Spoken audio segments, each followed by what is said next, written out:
Hello everyone and welcome to our new video. I found an AI tool that can help you blow up on YouTube Shorts in 2024. The AI's name is InVideo AI, and let me show you how to use it to easily make YouTube Shorts. The link to InVideo is in the description. Click on the Try InVideo AI option. Select YouTube Shorts from the available options. A pop-up will appear with an About section. Choose a topic by writing what you want the AI to create the video about. Select the gender of the voiceover. Choose the accent for the voice. State your preferences regarding subtitles. Click on the Continue button. Then, select Generate Video.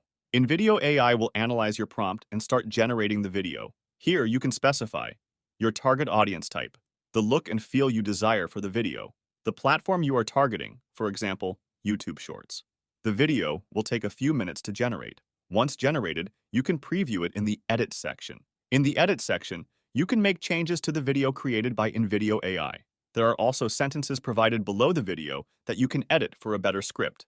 If you are satisfied with the video, you can proceed to download it. If you have a Storyblock subscription, InVideo AI will send the video without watermarks. If you don't have a subscription, you will need to download the video with watermarks. Choose your preferred resolution and render settings for the download. Thanks for watching. Hope to see you again.